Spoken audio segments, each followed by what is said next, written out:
نعود دكتور وليد إلى الطائفية وتعريفها وما كنت تؤصلها.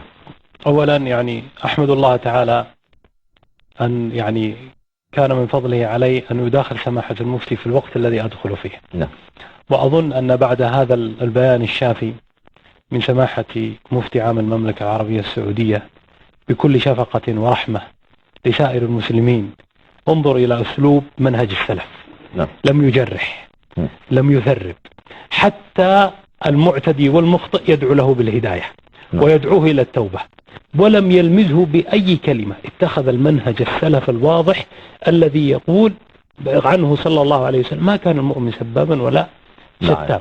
فلذلك دخل بهذا المبدأ الواضح. هكذا تربية القرآن وأهل القرآن.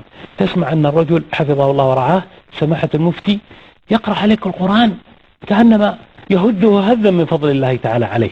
والآخرون لا يستطيع أحدهم أن يقرأ آية ولا أن يضبط آية. هكذا هم أهل القرآن الذين يقدسون القرآن.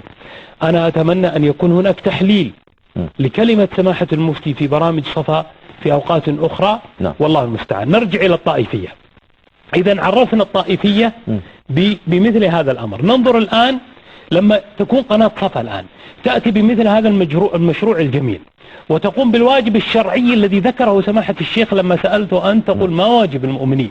أن ينشروا فضل عائشة، أن يفسروا آيات الإفك، أن يردوا على البهتان الذي صدر في حقها رضي الله تعالى عنها وأرضاها. هذه الثلاثة أمور التي طالب بها سماحة المفتي وما تقوم به هذه القنوات. إذن هي ليست طائفية بتقرير علماء الأمة وعلى رأسهم سماحة المفتي. إذن أين تكون الطائفية؟ تكون الطائفية ممن يطلب لاستئصالك وبترك، وأنك أنت لا تستحق البقاء في الأرض، وأنه يمهد لقيام دولة شيعية كبرى تستحوذ على جميع بقاع المسلمين الذين يقومون فيها.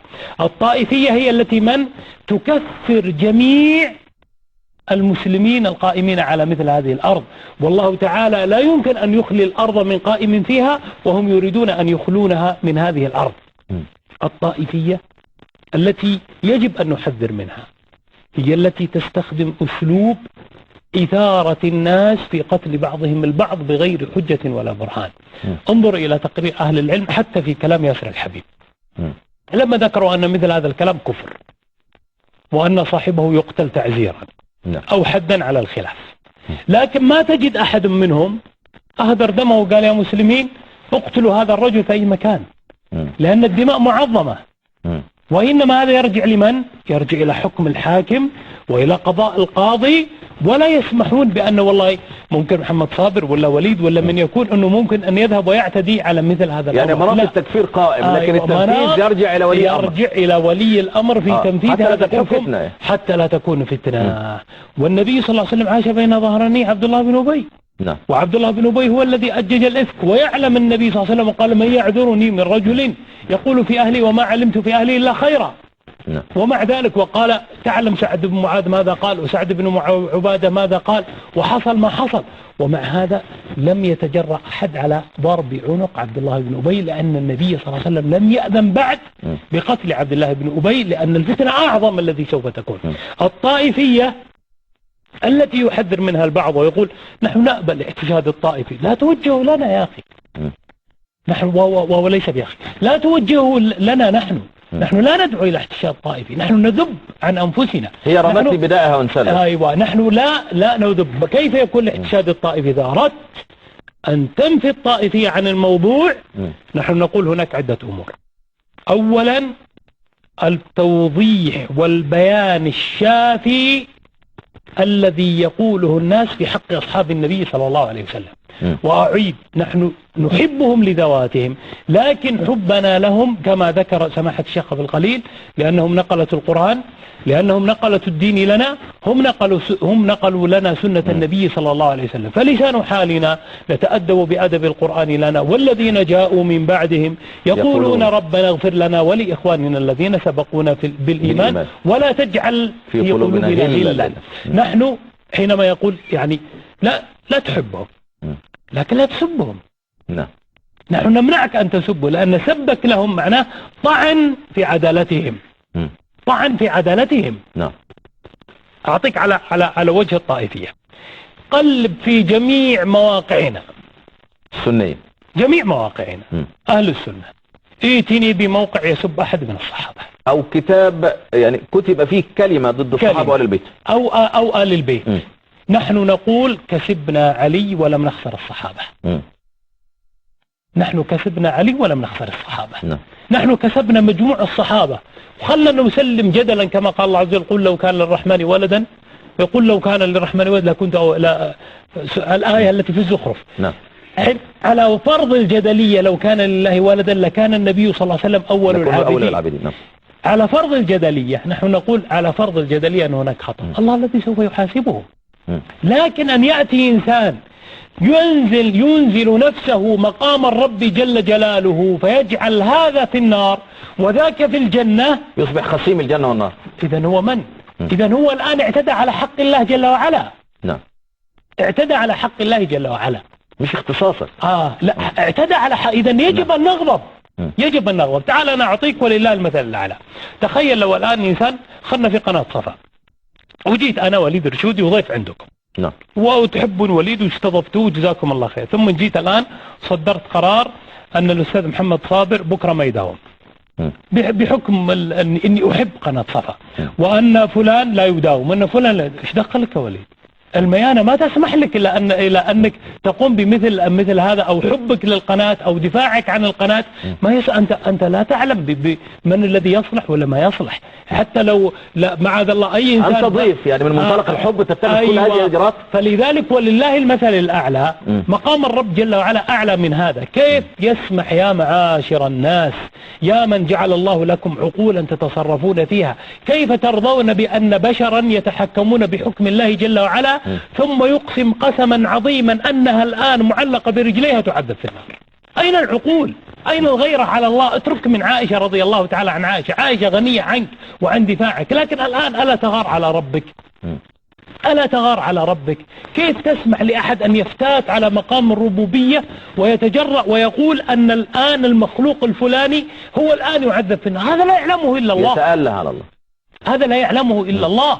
الآن يحكم ويجزم والعياذ بالله أن الآن في مثل هذا الأمر هي في قعر جهنم. قال هذا، قال أقسم أنها في قعر جهنم. إذن هذا الآن الذي يزعم الغيرة ويريد عدم الطائفية، نحن نغار على ربنا.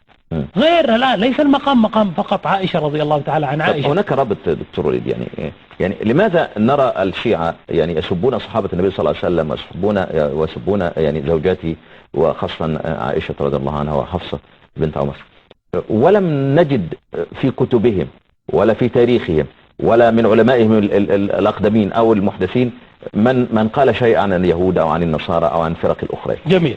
لكن قبل يعني أنا أريد أن أحرر مقام الطائفية. إذن المقام الآن نحن مقامنا مقام تبيين، كشف، توضيح. وأعطيك صورة أخرى. لما جاءت الرسوم المسيئة للنبي صلى الله عليه وآله وسلم، هذه الرسوم لا تضر النبي صلى الله عليه وسلم، وإنما هي ضرتنا نحن، لأنها أوجعتنا في أحب حبيب إلينا صلى الله عليه وآله وسلم. ثارت غضب جميع المسلمين في العالم كله قبل عيد الفطر، قبل 20 يوم لما زعم ذلك المأفون أن يحرق المصحف، ثم ثارت جموع المسلمين غضبا لمثل هذا الأمر. لماذا لم يقل أن هذا طائفية؟ لماذا لم يقل أن هذا صراع حضارات؟ لماذا لم يقل أن هذا تفارق للأديان وعدم تقارب للأديان؟ لماذا؟ لأن جميع العقلاء يعلمون أن غيرة كل إنسان على حبيبه محمودة وليست مذمومة. خطب إمام الحرم في خطبة العيد قدحا في من زعم ذلك المشروع ومدحا لمن دافع عن ورفض مثل ذلك، بل حتى أن رئيس أمريكا رفض مثل تلك الفكرة. لما نحن ندافع عن عائشة، دفاعنا عن عائشة منطلق من عدة أمور. أولا أن النبي صلى الله عليه وسلم هي حبيبة النبي صلى الله عليه وسلم. عائشة نقلت لنا كثير من سنة النبي صلى الله عليه وآله وسلم. إذا لما تقدح، إذا ماذا نصنع بالسنة التي نقلتها عائشة؟ أكثر من 1000 حديث مفرد، لا أتكلم على المكرر، كانت داخل البيت النبوي 1000 حديث، دين كله شريعة، ماذا نصنع به؟ فضلا عن ذاتها الطاهرة المكرمة رضي الله تعالى عنها وارضاها. إذا هذا ليس احتشاد طائفي، هذا ليس احتشاد طائفي. الاحتشاد الطائفي لما ترى ما زالت قنوات تخرج في الفضاء وهي تهرب أن تتكلم عن هذا الموضوع. وتأبى أن تتكلم عن هذا الموضوع وتقول نحن نرفض الطائفة، يرفض الطائفية. نقي مواقعك من كافة النيل من أصحاب النبي صلى الله عليه وسلم. ومن هذه العقائد الباطلة. أنا لا أطالبك بمدحهم، لا أطالبك، لكن نقها من ذلك الأمر. أما سؤالك الجميل، لماذا لم ينالوا من عقيدة اليهود والنصارى؟ قبل أن نتطرق إلى دكتور وليد، يعني تذكرت شيئا ربما رابط فيما قلت، يعني حرق المصحف. أعتقد ده رأيي الشخصي، يعني أن حرق المصحف يعني أقل ضررا وأقل خطرا مما فعله هذا الخبيث، لسبب بسيط، لأن أن تحرق نسخة ولا 2 ولا 3 سيطبع مكانها الملايين، وبالتالي فاطن لذلك جلادستون عضو مجلس العموم البريطاني 1882 ميلادية، وقال ينبغي أن ينزع هذا من قلوبهم، لأن أحد الأعضاء في مجلس العموم البريطاني في 82 مزقوا. نعم. هذا يحدث، يتكرر، التاريخ يعيد نفسه لهذا الحرق. إن من يحرق المصحف لا يهمني، لكن الذي يتناوله في 2000 حديث تحريفا ويقول أنه محرف، الذي يسب نقلته ويطعن فيهم، هذا أخطر ممن يحرق نسخة من المصحف. بلا شك. ما أعرفش أنت واضح يعني. لا، هذا بلا شك. نعم. لكن يعني قضية المصحف، يعني لما تسمع أحدهم يقول أنا أجزم بأن هذه الآية ليست في موضعها، وأن آية إكمال الدين لم تكن في هذا الموضع، على أئمة آل البيت ويقول عن فلان وفلان. أيوة، فلذلك يعني مثل هذا الأمر خطير. لذلك أنا أناشد أهل العقول.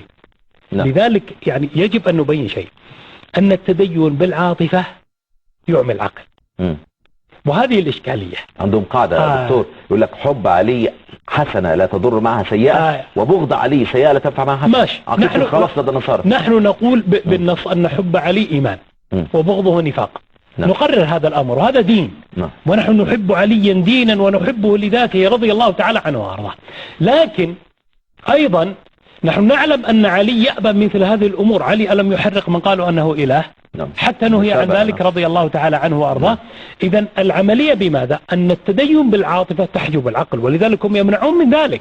يعني لما تجيك قصة واحد يقول لك أنه ركبوا في الطيارة وصاحوا وخرج كادت أن تخرب الطائرة بهم وهم ذاهبين إلى العمرة، فقال لهم أحدهم ادعوا صاحب الزمان أن ينجيكم من كربتكم، فما زالوا يدعون يا صاحب الزمان يا صاحب الزمان، حتى فجأة خرج صاحب الزمان فأصلح عطل الطائرة. ولا تكذبوا بمثل هذا، فإن عقولكم قد لا تدرك مثل هذا الأمر. إذن مثل هذا الأمر واستلهام عواطف الناس وتحجيم العقل من أن يفكر، والقرآن ناداك إلى العقل. ولذلك أتحداهم أن يأتون بشيء مما ندعو إليه يخالف العقل. نعم. أتحداهم من الآن لهم، ومتى ما شئت أو متى ما أتوك أو اتصلوا على القناة أنا مستعد أن أخرج كما تحديتهم، أنا أقول خسرت التحدي. نعم. أنا أتحداهم. أما قضية لماذا قضية اليهود والنصارى، يعني يسبون الصحابة وأمهات المؤمنين أو يسبون السنة عموما ولا يسبون غيرهم يعني. ماشي. لا يعني احنا ما نتكلم على السب، لكن نتكلم في قضية لماذا.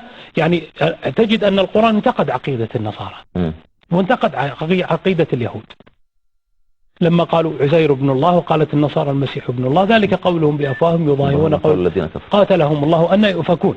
إذا العملية في ماذا؟ العملية أن أمثال هؤلاء لا يستطيعون أن يقدحوا في عقائد اليهود والنصارى. لماذا؟ أنا أعطيك التحليل. تخيل الآن أن هذا الرجل يريد أن يناقش نصراني، فجاء قال للنصراني لماذا تدعو مع الله آلهة أخرى وتقول أن الله ثالث ثلاثة؟ سوف يقول النصراني أنت جعلت الله 13. ليس 3. أنا إذا كان حطيتهم 3 أنت وضعتهم 13. الله ومعه 12. ألم تجعلوا أن الله تعالى يتحكم بالكون على حسب ما يريد هؤلاء الأئمة؟ نعم. إذا أنت تعبد مع الله 12 وجعلتهم كلهم خلفاء لله. أنا مسكين قلت 2 ما قلت 13. نعم. أنت الآن حطيتهم 3 أقانيم، أنت قلت 13 أقنيم، يعني 13 أقنيم. لذلك أنا يعني 2 وعلى قد حالي، أنت 13. ما يستطيع يجيب. الذي يصنعه النصراني مع المسيح هو يصنعه أعظم. تعال ادخل إلى حسينية تجد الصور كصور المسيح في الكنيسة بالضبط. ما الفرق؟ ما الفرق؟ تجد أن طقوس العبادة قريبة من طقوس عبادة. أي شيء يريد أن ينتقده ذلك الرجل. لما تأتي إلى مرحلة، تأتي مثلا إلى قضية تدين اليهود، نفس الهز، نفس الترانيم، نفس الأمور هي التي يصنعونها في نفس ما يصنعه هؤلاء في لطمياتهم وأمورهم وإلى آخره.